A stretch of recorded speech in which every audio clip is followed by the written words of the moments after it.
When you've been interviewed, you've talked about the different constituencies you have at Alibaba, and you always say, number one, customer, number two, employees, number three, shareholders. You got a lot more shareholders today. Is that going to change at all in any way, the way you view your business or run your business? Well, I think still, as always, I believe that customer number one, employee number two, and shareholder number three. But today, what we got is not the money. What we got is the trust from the people. Millions of small business, so many shareholders. I'm very honored and so excited because when you see these shareholders, you know, the responsibility. I've been thinking about the next 5 and 10 years, how I can making sure these shareholders be happy. But the very important things, make these guys, people standing there, if they are successful, we all be happy. That's what I believe.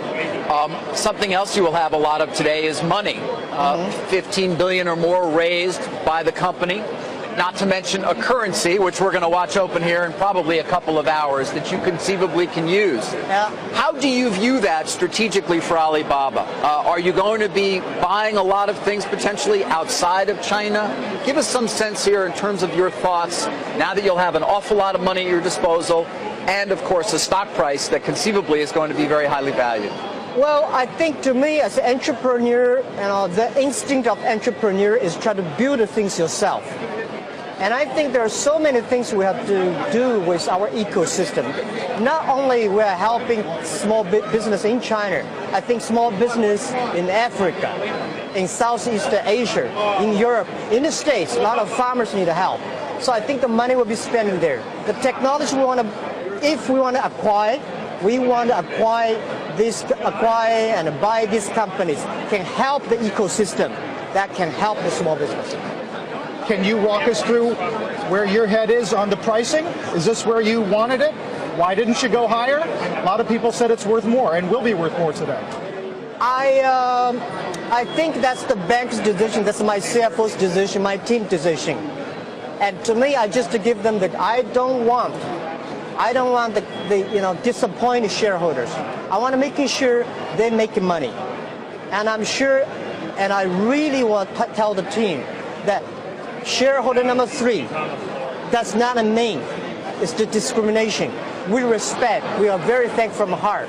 But the thing we do better is that when you really care about it, the customers, you really make those innovative young people successful. The shareholders will be happy. So to me, the price up and down, that's my people worry about. I worry about whether the customer happy. As always. Let me ask you, this is a great American story that's actually a Chinese story. I wonder, who are your heroes? Who are my heroes? Yes. Well, I got my story, my dream from America 15 years ago when I came to America. When I visited Silicon Valley, I saw Sunday in the evening, the road was full of cars, all the buildings was lights. That's the passion. And the hero I had is Forrest Gump.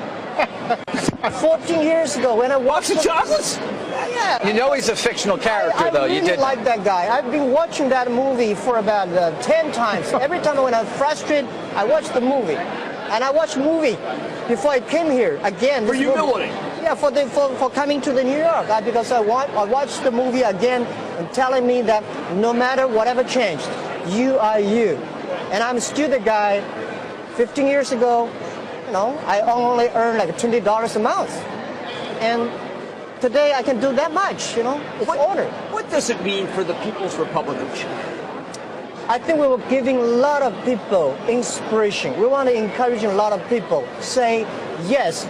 Because one of the things I want to do, 15 years ago I told my people in my apartment that if Jack Ma and if people like us can be successful, 80% of the people in China can be successful, and 80% of the young people in the world can be successful. We do not have the rich daddy, powerful uncle. We do from nothing. So that's what we want to do on China. What would you say to an American investor who is really interested in your company and the growth opportunity, but worries about interference from the government, transparency, books, regulators we don't understand? How do we get around all of that? Trust. Trust us, trust the market, and trust the young people, and trust the new technology. And the world is getting more transparent. Everything you worry about, I've been worried about in the past 15 years. Everything you worry about, I've been gone through this tough 15 years. That's not easy, and we are ready to work for another 87 years. So I want to tell the investors, we take care of them. Trust has to be earned, of course. Yeah, because when you trust, everything is simple. If you don't trust, things get complicated. And so when we talk about transparency and people look at the Alipay transaction, which got a great deal of publicity at that time and certainly was not something Yahoo was happy about, how should we view that? Well, someday people will find out. And today is not time. And I would say I have 25,000 smart people. If I do anything wrong, untransparent, I'll put that company into my pocket. And why I've been keep on telling mission, a vision, a value for 15 years. People would leave us. And we are making sure the ecosystem, somebody has to make tough decisions. As a CEO, you're balancing, and I'm doing that. And I want to say, someday, time not ready, but when people realize, when people know the real story, they will feel proud. Okay, well, feel free to come back and tell it to us when you're ready. I feel proud. I would just say one thing. The decision for Alipay was one of the most painful decisions I have ever made in my past 15 years business career. But this is the decision I feel most proud of in the past 15 years. That is courage. That's called courage, responsibility, and leadership. Somebody has to make the tough decision. Right. And I did it. Jack, when I spoke to investors who met with your team as they investigated the company, all of them came out saying, of course, we're going to want to own a lot of shares, but they still had other questions that didn't get answered. Yeah. For example, your logistics business. You own 48% of the logistics business. That is enormous. Yet it's not consolidated at all on your income statement. Some people worry, well, will a day come when that has to come on board, and what will that mean for what we're looking at in terms of the numbers at Alibaba? Okay, the good thing is because the logistics system is not good in China. That gives us opportunity. If it's already very sophisticated, then why would they need us? One of the reasons why e-commerce in China grows faster than the USA, because the infrastructure of commerce in China was too bad. And the USA e-commerce could not do better because, it's a supplementary. I said e-commerce in the USA is a dessert, and in China become a main course. And logistic, we are talking about 27 million packages in China totally every day. But what we will see in 10 years will be 200 million packages every day. So we have to solve that problem, not today's problem. 200 million packages which I think in 10 years. Jack, I think there's a misperception also. I think people say, well, it's Amazon, but if I have an idea for a company, I have a product, I know I can go to your site and I can find someone in the world who will manufacture my product for far less. Talk about the idea that this is maybe the great entrepreneurship site of all time. Exactly. This is what we are doing. Our mission is helping doing business easier. So we were giving not only traffic, we give technology, we give logistics, we give trust record. We also give the financial service for small, medium size. They don't worry about that because when I was doing my business 15 years ago, nobody supported us.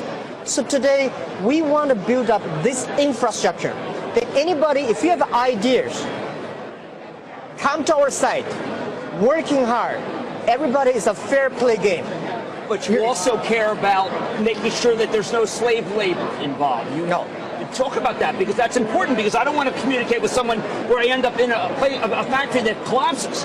Now, we have a strict rules to see that. And also, intellectual properties and copycats and fake products, these are headaches of the world. And we are solving that. And the thing is that it's not about the slave. You see, 49% of the power sellers on our side are women. The women entrepreneurs coming up. And a lot of the customers today were female. Yeah, we would not purposely selecting around 5 of the women. I mean, we feel so proud. Here's an obvious question. Yep. Are there American companies on your shopping list, and which ones are them? Well, I think there are a lot of American companies I would like to learn from. Whether they will sell, we can buy, or we can work together, that's not important. Important is that if we can work together, helping small guys, I would do anything. But if they thinking about it, making money, well, we can in the long term. But helping small business, making sure the ecosystem is healthy for the small business, we would do anything. Jack, where's China right now? The PRC's been cutting the repo rate last night. They've been doing these big bank injections. We have an impression that China is slowing, but is that just the export market? Is the consumer doing better in China than we realize? Oh, absolutely. And we are helping that. This is the power of Taobao, the power of Alibaba. The 300 billion sales every year. So we want to go to countryside and making sure they grow. Jack, 300 billion in gross merchandise value. How big can Alibaba become? Well, we have a dream, which probably I'm not about to say, but I think we value that the China changed because of us in the past 15 years. And we hope in the next 15 years, the world changed because of us. We want to be bigger than Walmart. We want to be bigger. It's not the size. We want to learn from Walmart. They changed the business last century.